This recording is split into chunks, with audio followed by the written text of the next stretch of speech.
2 o'clock Eastern time. So what's up to my pre-lunch West Coast? I guess it's kind of lunchtime in the Midwest. Hi. And overseas, wherever you are, it's probably far too late or far too early for you to be watching this right now.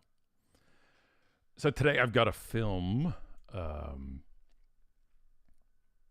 do I have to film? Oh, I know. I have to film a shout-out video.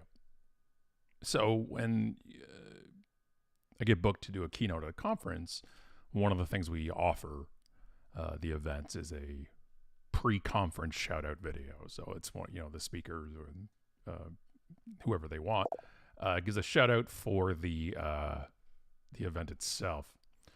And Dean's like, I'm only here for the music, and I can't get the music to work today. I don't know what's happening.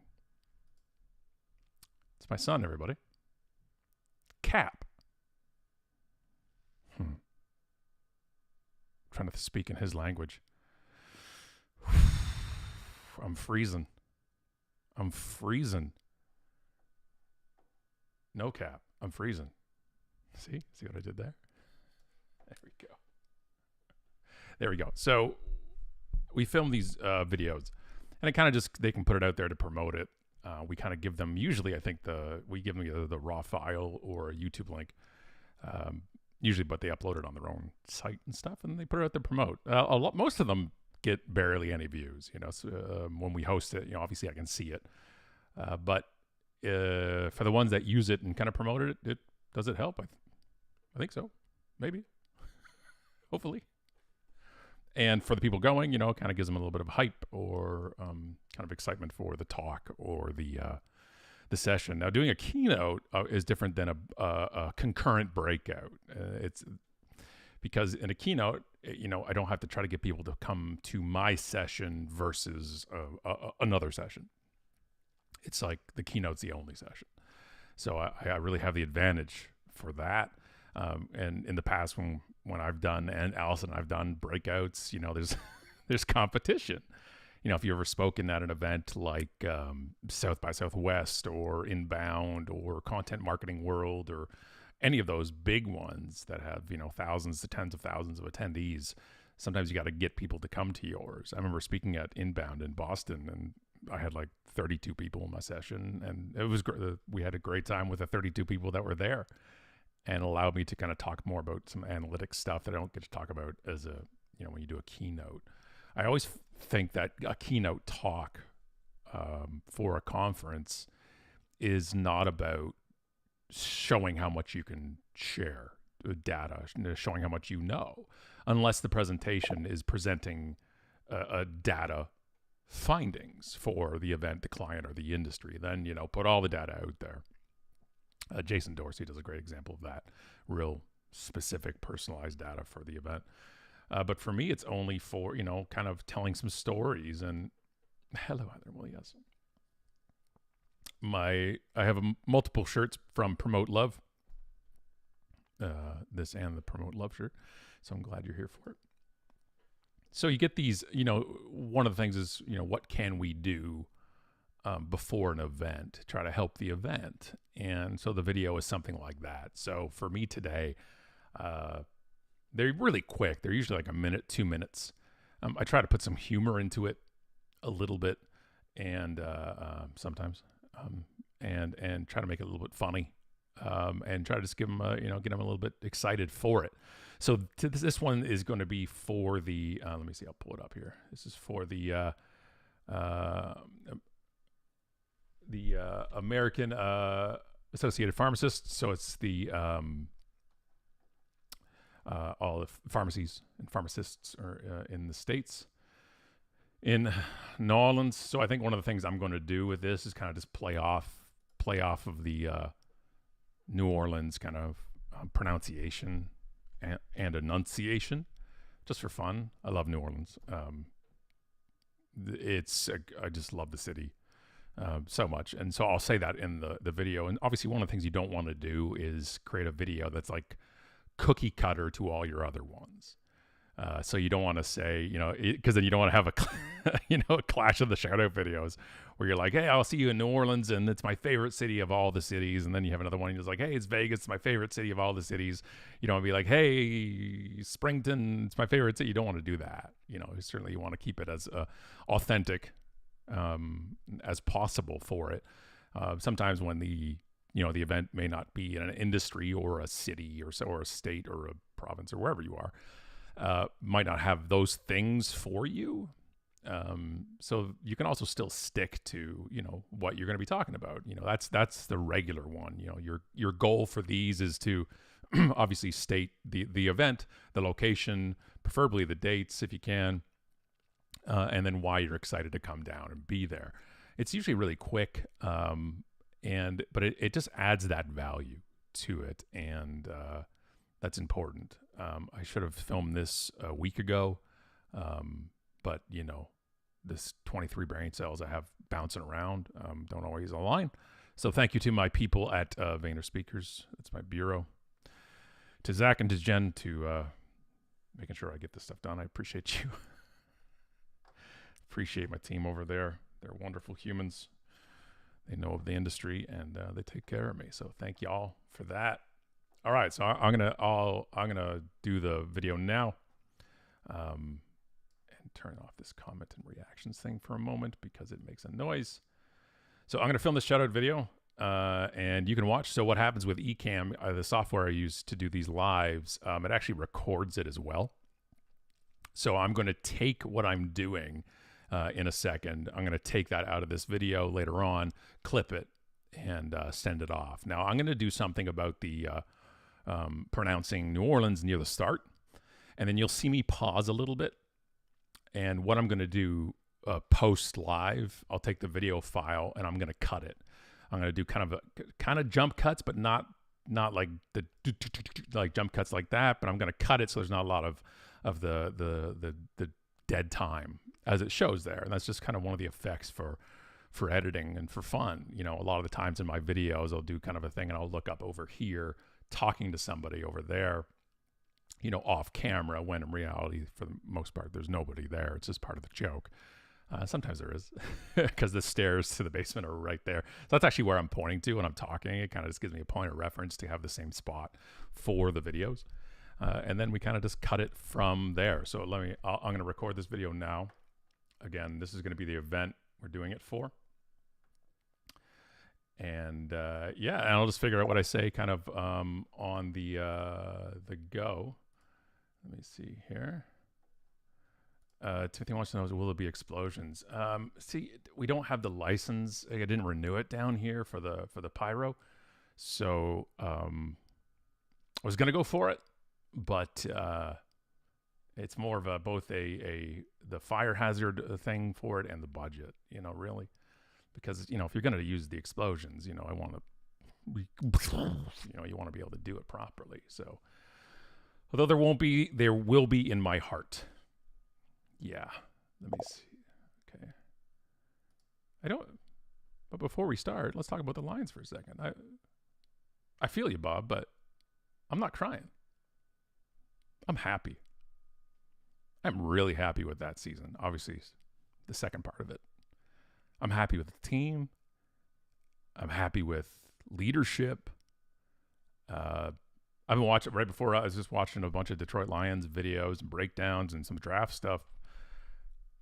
I don't know what this feeling is as a Lions fan. I really don't. I just feel good. I really don't know what to do. I've never, as long as I've been a fan, and that was really early on in Barry's career, I've just never felt that. That whole SOL, the same old Lions type of thing. And not a tear shed here. Not a tear. They didn't make it in. Nothing they could do about it. But you know what? Second to winning the Super Bowl is knocking the Packers out of the playoffs. And potentially Rodgers' last game at Lambeau.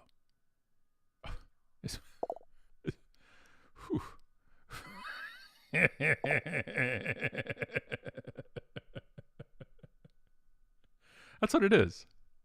That's what it is. I now understand Pink Floyd. I do. I do, Don. I do. Dean says my Vikings will lose this weekend. I've seen this movie and I know how it ends. Vikings, man. I like. Obviously, they're a rival, and I never have nice things to say about any of them. But one, Vikings, the stadium is the best stadium I've been to, and I've been to over half of all the stadiums in all the major sports. And my goodness gracious, that's amazing. And then the other side of it is I don't understand how that team has that many wins, yet their point differential is like negative. It's crazy. So yeah, that's right, and that's it. And right, it's the bizarro world. I am happy with leadership there. A bizarro. Okay, I'm with you on that. Future looks good as long as Goff keeps it up. Yeah, man, I'm good with him. I'm good. I'm on the Goff train. I am not only am I on the Goff train, I am the Goff train plus draft picks with him. Like, it's just like, it's worked out so nicely. Like, the guy, he didn't turn it over for how long? He's set a record. And our team was the least turnovers in the season. And I've never had that as a Lions fan. So for that to be the kind of both things, yeah, let's go Goff. Let's do it. I really hope we keep our OC, but we'll see. We'll see. Yeah, I'm going to answer another comment here first before I record the video, and I'm going to record it. Jonathan says, Scott, any advice for differentiating yourself in the high-performance overcoming challenges space? Yeah, it's a lot of the times with that world, it's going to be your story that drives things. It's either going to be one of two things I've seen. And if I'm going the wrong route with this and this wasn't what you're asking, forgive me, and you can clarify it. But it's either going to be your story or your methodology, you know, your way, your system, whatever that is. Now, when you get both of them, you know, that's where we're going right now. Like that's now we're cooking with gas. But really, that's the thing. And it's really your story that really is, it's the only thing unique about you for anybody is what is yours. One of the things, and I'll translate it to my world for a moment, in speaking, when you tell stories on stage that a lot of other people tell, then you're just one of many.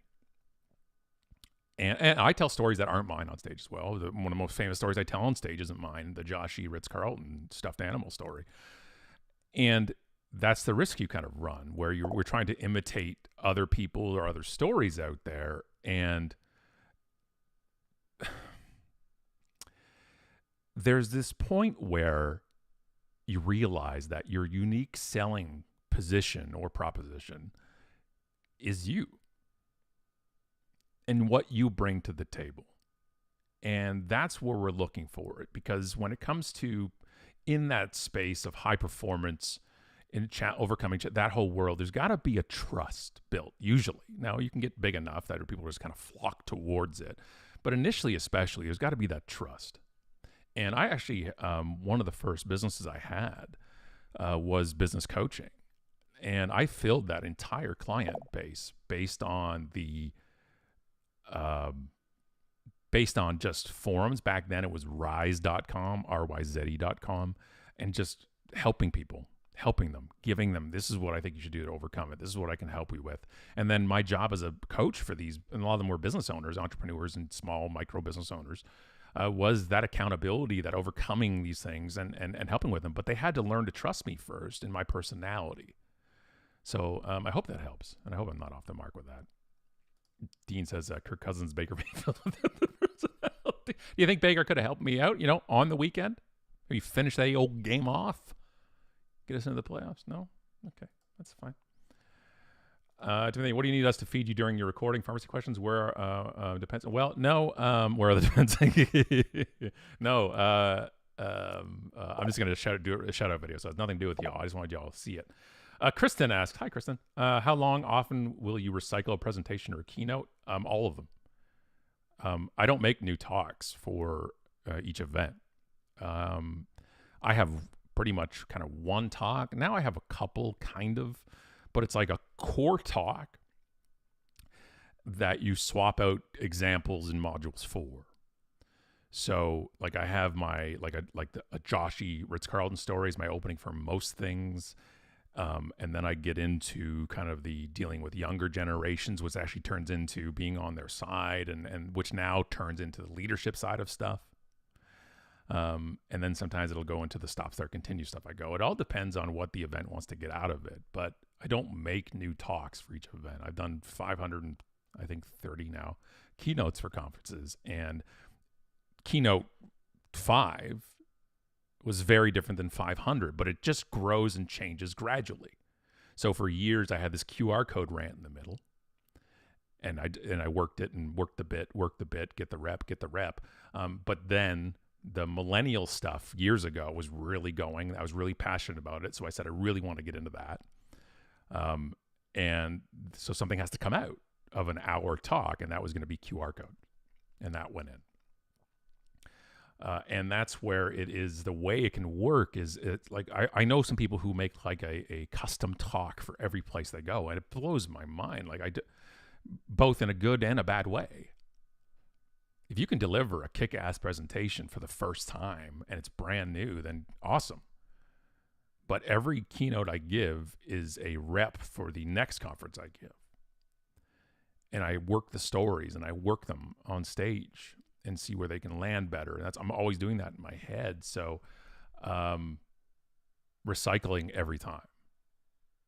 And I know I've done, a lot of keynotes, but 99% of the planet has never heard of me speak and doesn't know who I am.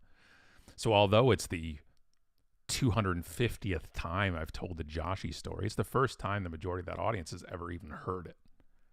And I got to deliver it just like I did 200 times ago. And that just works for me. What's up, Dom? Well, hey to you. Good to see you. You're very welcome, Jonathan. I hope that was on target for what you're asking. I wasn't sure if I got the right kind of where you were going with it, but hopefully that helps. And if it did, very happy to. All right, I'm going to film this video. I don't know how to turn off the audio sounds of the comments coming in because that's going to come into the video. I don't want that. So let me see if I can turn that sound off first. And if anybody knows in Ecamm how to turn off the comment bubble sounds, that would be also wonderful. I'm going to look it up. I'm going to see how I turn it off.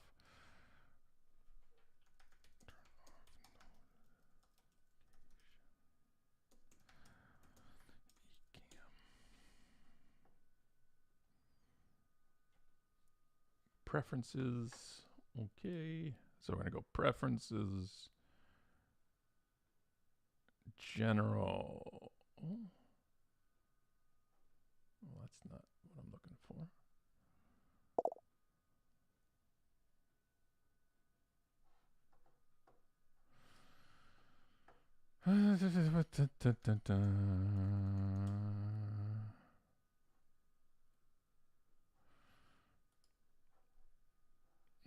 Sorry, I'm just trying to figure out how to turn off this sound. 1 second.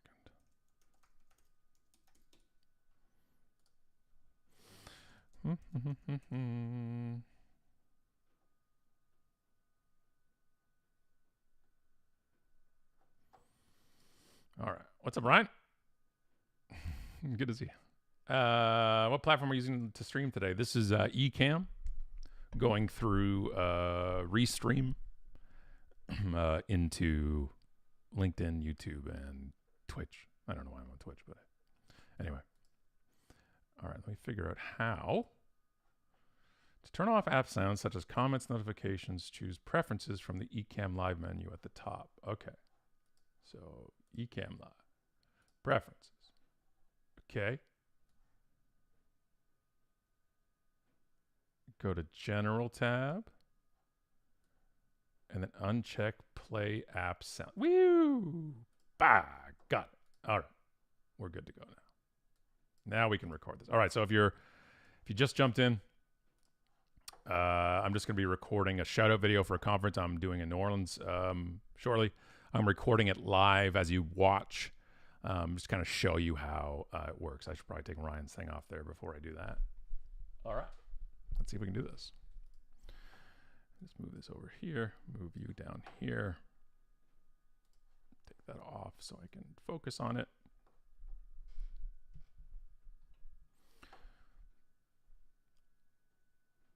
This here.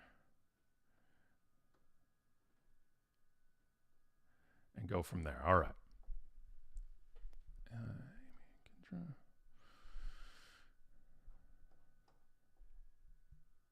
All right, here we go. Let me find the page. Okay. Should I keep the headphones? Take the headphones off. Look at my hair. Oy. Bookthebun.com, folks. Come on. Okay. No, we're keeping the headphones on. There's just too much of an issue today. Oh, there we go. Okay. All right, it's recorded. Ready?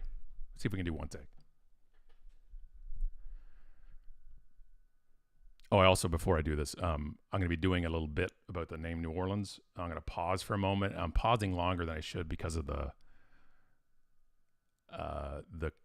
cut I want to put in after I edit it. Okay, cool. Hey, what's up, AAP? It's Scott Stratton here, and I already fumbled it. Good call. All right, take two.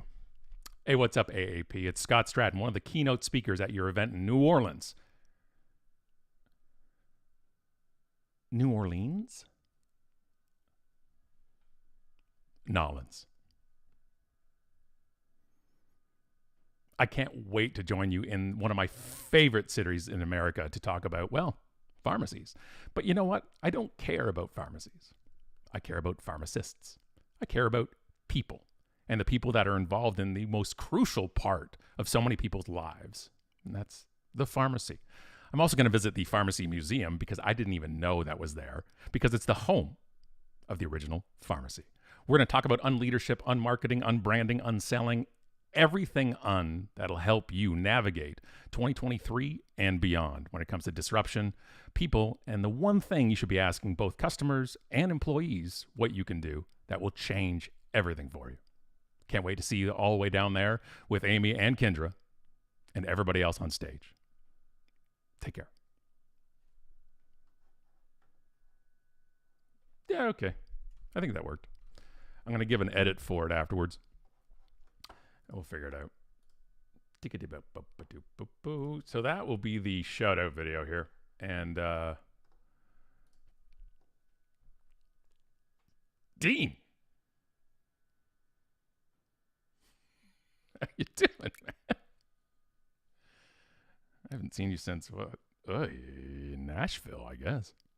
A long time ago. Good to see you, Dean. I do remember you. Thank you, man. Appreciate you. Yeah, it was 2 takes, though, right? So that's the problem. 2 takes. I do not have great golf memories, Dean. Thank you. Thank you. Paging John Morgan. I did not have good golf memories with you or John. So it's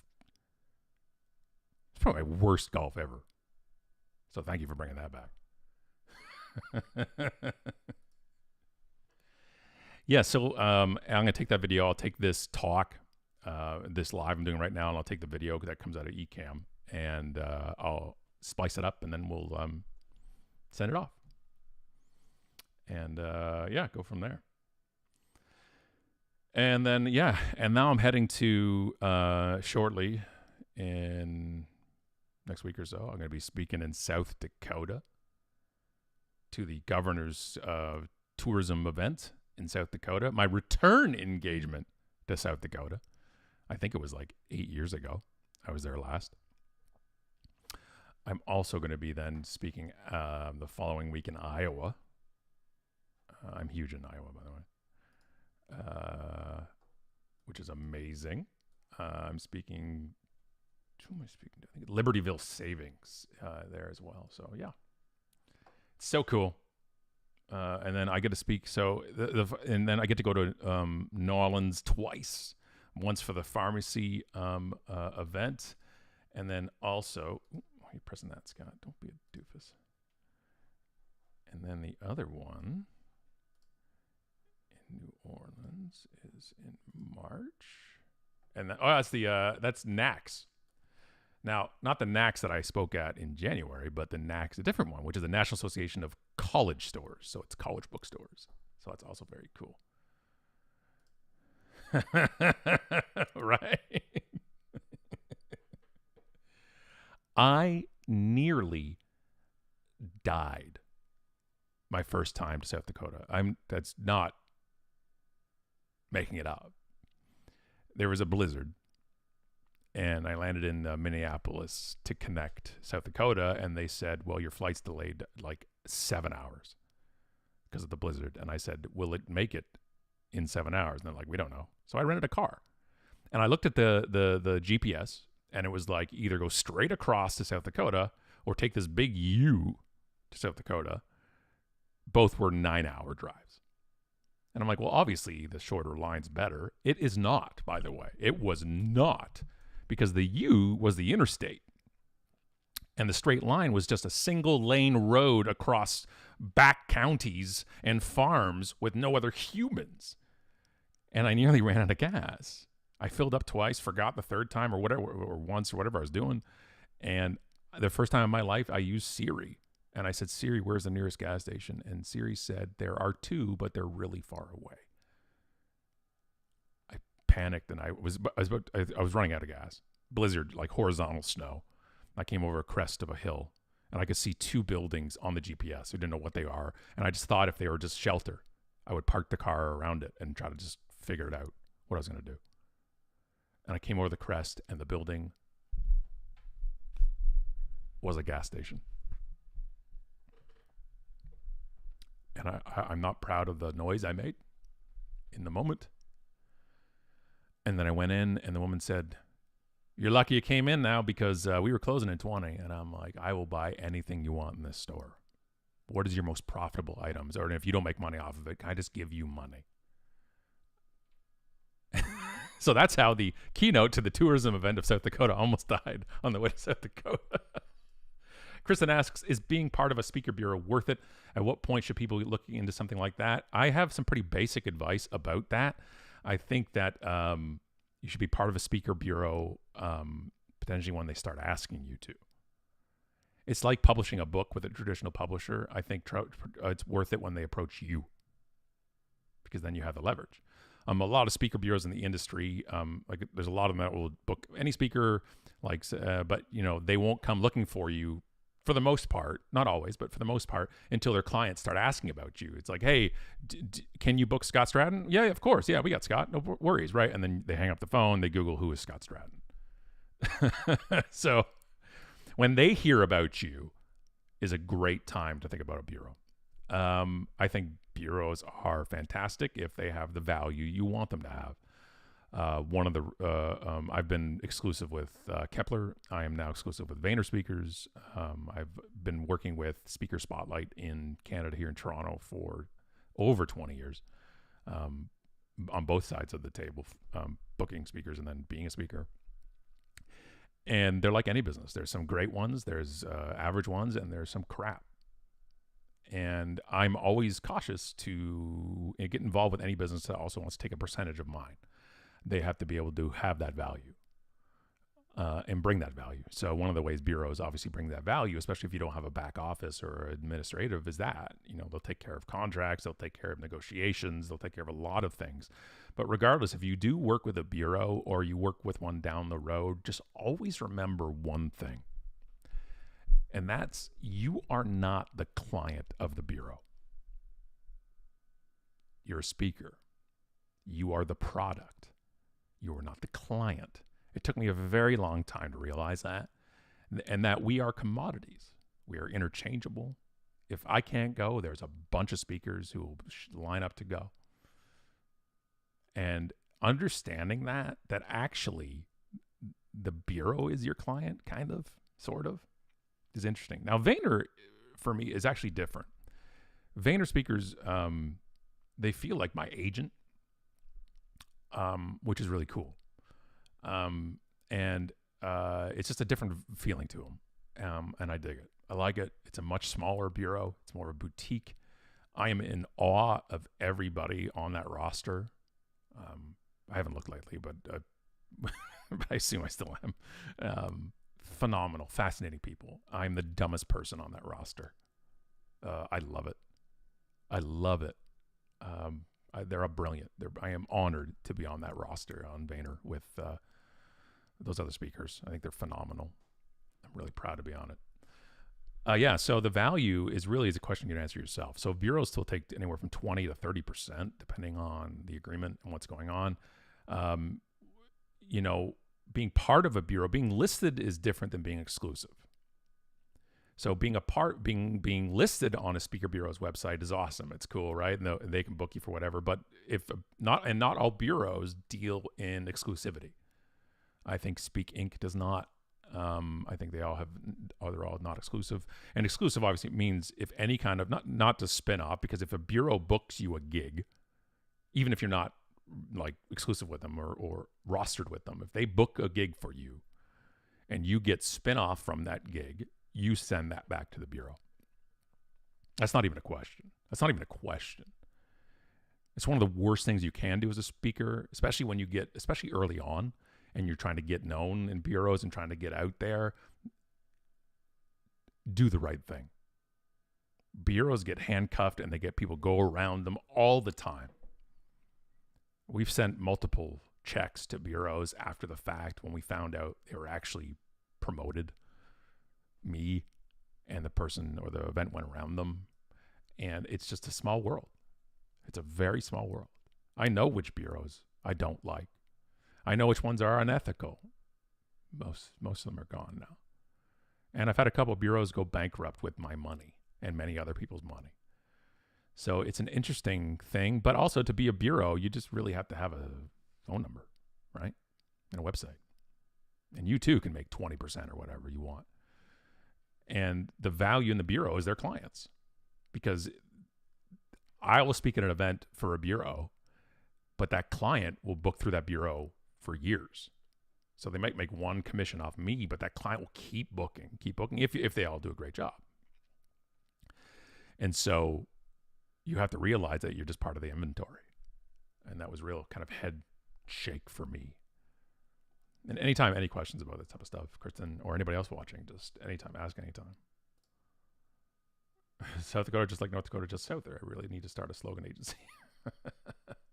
I love both North and South Dakota. Some of the best events I've had were both North and South Dakota. I love it. Especially the events that aren't in those big event cities, Vegas, Orlando, Nashville now, Dallas, is that it's just a different vibe. Like, it's just, you're not one of 10,000 things happening that day.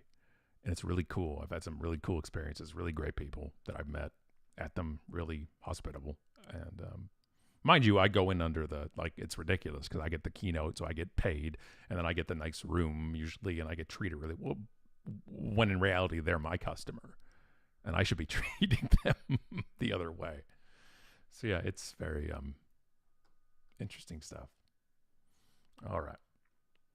I'm going to edit this video, get it off to Vayner to send to the client because I need to be responsible. And then I'm going to film one for the college bookstore one I'm going to do, but I'm going to try to film it in the college bookstore near my house, which is Sheridan College, where I went, just trying to get permission. I know I could have just walked in and filmed something on my phone, but I'm getting older, so I'm trying to be legit. All right, y'all. Thanks for hanging out today. Hopefully we're going to do some more frequent, regular lives at a certain time and day so everybody will know when it is, and we'll go from there. Thanks, everybody. Be kind to each other, and